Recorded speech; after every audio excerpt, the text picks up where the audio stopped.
Okay, quickly come to the other story that I wanted a response from both of you on is Congress MP and leader Rahul Gandhi, who was at the Cambridge University.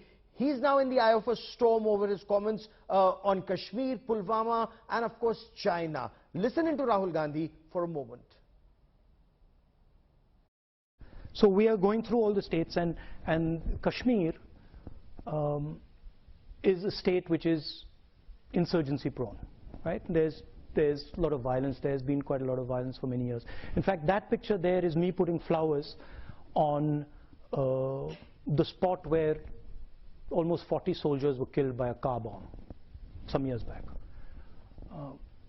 So we arrive in Kashmir, and Kashmir is this so-called violent place. It's a hybrid. It is exactly like the United States as far as the corporation is concerned, and then it's got a magic trick in it, which is that inside the corporation is what they call the instrument of the people, what we call the Communist Party of China, right? And this does something fundamental. What it does is it allows the Communist Party of China to have a full monopoly on information in the country, which the government of the United States doesn't have, or the government of India doesn't have, or the government of most other countries doesn't have, because there's a separation between the state and the corporation. And this gives them a huge advantage in artificial intelligence. It gives them a huge advantage in all sorts of, in cyber warfare, etc., etc. The infrastructure that you see in China, the railways, the airports, the dams, they are actually, in the Chinese mind, they are emerging from nature.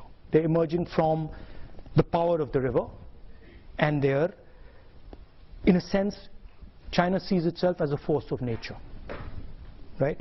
And is embedded in nature.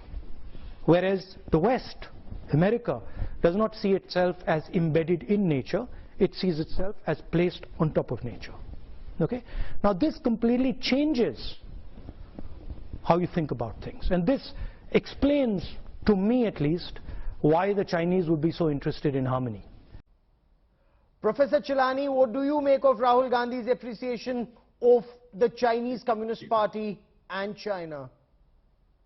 Amazing statement. Betrays a lack of maturity.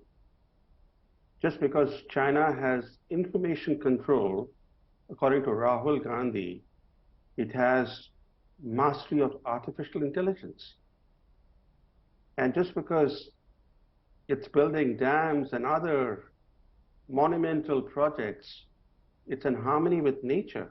I don't see the logic in what he said and how he moved from Kashmir and the killing of 40 soldiers in a car bomb, he said. It was not a car bomb that killed 40 soldiers, it was a Pakistani scripted attack on Indian soldiers that killed 40 Indian Jawans. And when he says insurgency, you know, just a quick 30-second, sir. When he says insurgency, is it ignoring the role of Pakistan's state-sponsored radical Islamist terror? Of course. Of course. You know, the way he described the killing of the 40 Indian soldiers in a car bomb, without saying who was behind that car bombing, who was responsible. We know, the world knows, the Americans have, the American government has admitted that the attack was scripted by Pakistani intelligence. And then he uses the word insurgency, not terrorism, about the situation in Kashmir. And then he moves from Kashmir to something very weird. I want to bring Ambassador Shankar also, Mira Shankar also to respond to this. Ambassador Mira Shankar, what's your reading of Rahul Gandhi's take on China? You know, when he talks about China is interested in harmony, Chinese actions in Doklam, Galwan, Demchok, Depsang, that recent video of Yangtze, you know, does that indicate China wants harmony? Well, I think, you know, I haven't really seen the whole speech, so I don't know what context this has been made in. But I'm sure that this does not refer to the Chinese intrusions, on which his party and he have been quite vocal, actually, saying that we haven't done enough to drive China out of those encroachments. Clearly, there are different political perspectives on issues, and I think that differences of opinion, in a sense, help to make a more, what could I say, a more sturdy policy making, because if everybody agrees with the same views, then I'm not sure that we are not double guessing each other and sometimes striking a different note, even where we may not agree with what is said. Okay. I think has to be not condemned per se, but you have to try to understand that perspective, even if you don't agree with it.